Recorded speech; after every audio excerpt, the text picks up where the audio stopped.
Ladies and gentlemen, as of yesterday and today, news have been making headlines in the country in regards to the Cabinet Secretary of Public Service, Justin Muturi, and also the former Attorney General of the Republic of Kenya, as he spoke in regards to the upcoming President William Ruto's tour in the Mount Kenya region. Now, many have asked Justin Muturi, why is whether he is going to attend President William Ruto a Mount Kenya region tour.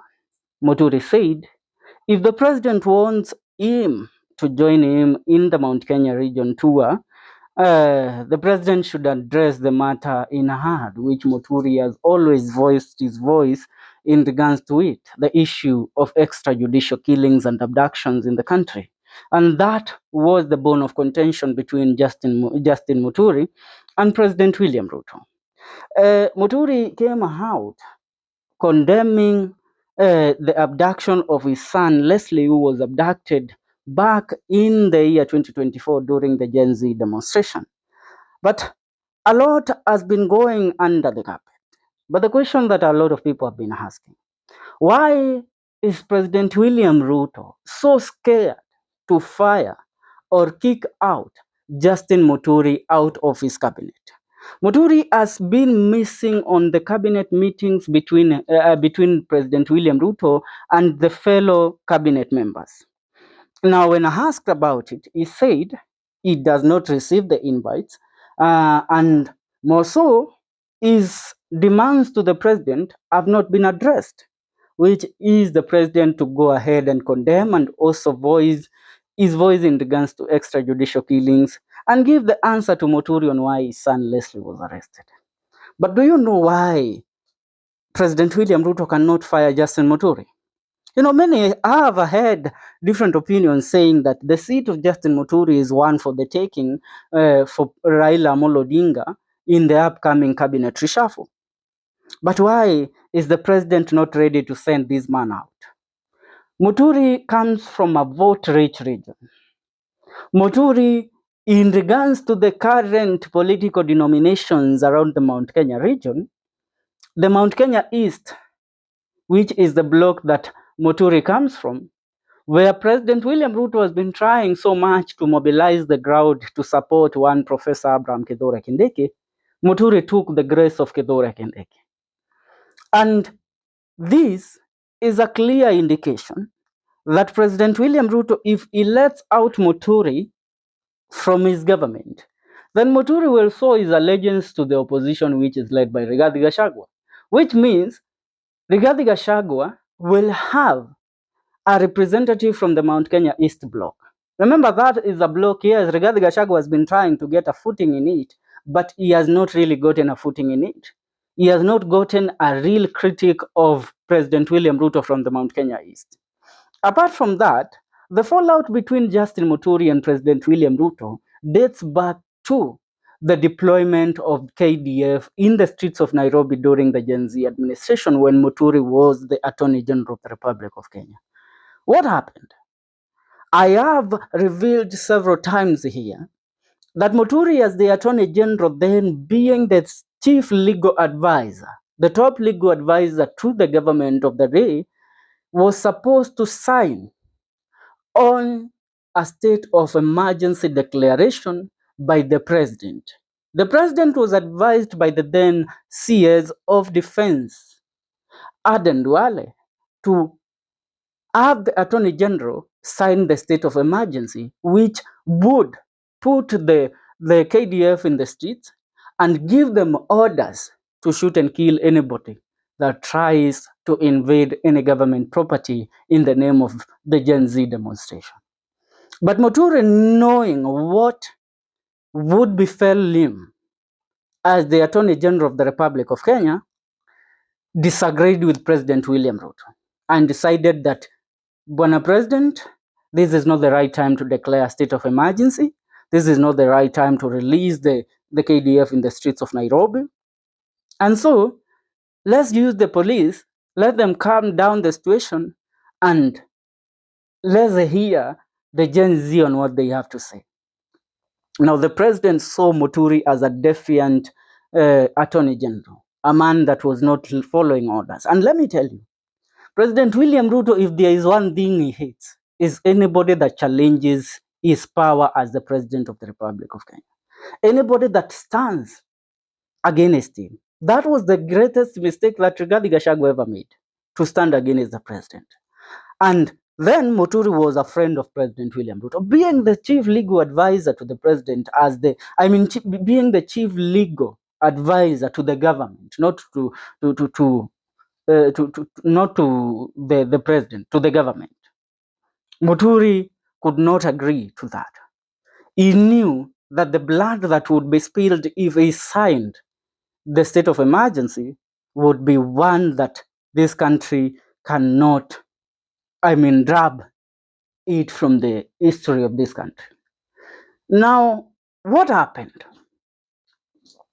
The NIS director, Newdin Haji, who also sits in the Security Council together with the Attorney General, was told that they should gather information in regards to MUTURI, see whether he is working with the mobilizers of the Gen Z. And that is when they tracked down his son, Leslie, and took him into custody. Now, MUTURI has never spoken about that directly, but he tries to do a counterattack to President William Ruto, telling him, Bwana President, tell me why you abducted my son. Tell me why your security agencies abducted my son. And President William Ruto knows, if he dares go and kicks out this man out of the government, the man has a bombshell of intelligence that he might drop to the public that can make President William Ruto shiver in his boots.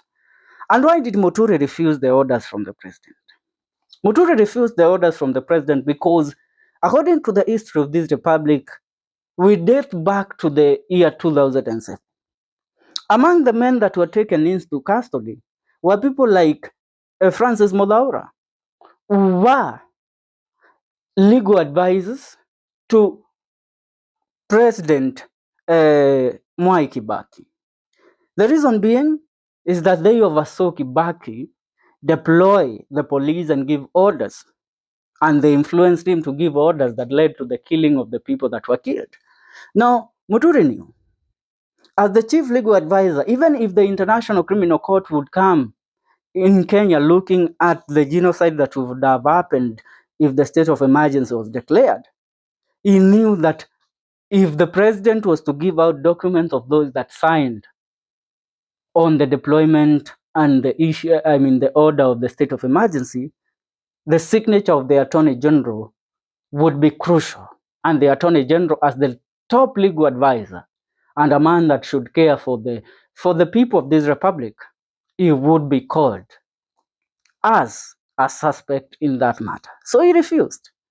Now, the president cannot really set this man home directly.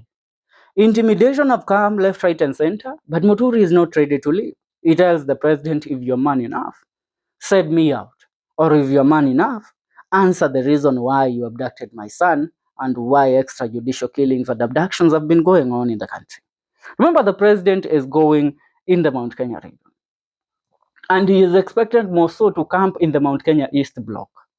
Tharaka Nithi, Embu County, Meru County, and Kirinyaga County. So,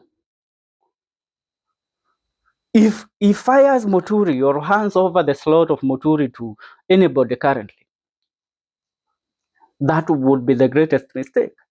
The president does not like anybody questioning him. The president has kicked out our son. Our son has joined Rigathi Gachagua.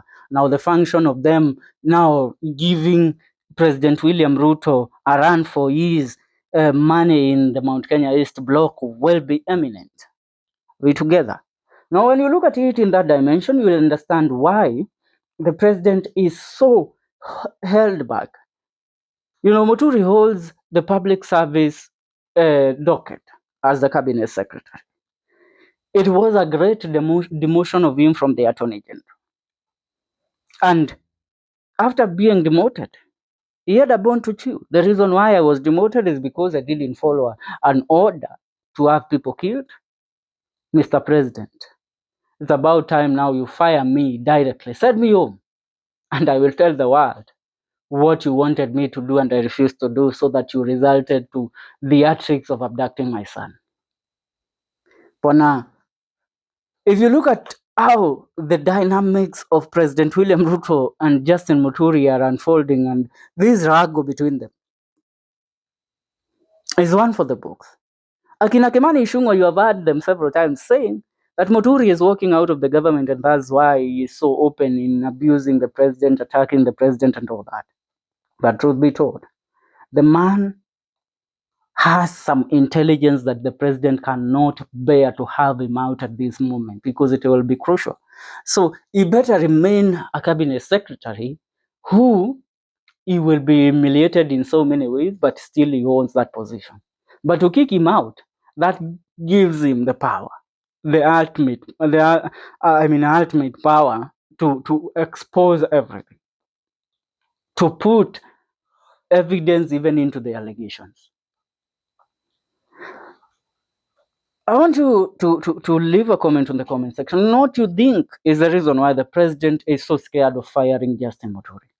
Leave a comment on the comment section. See you in our next video.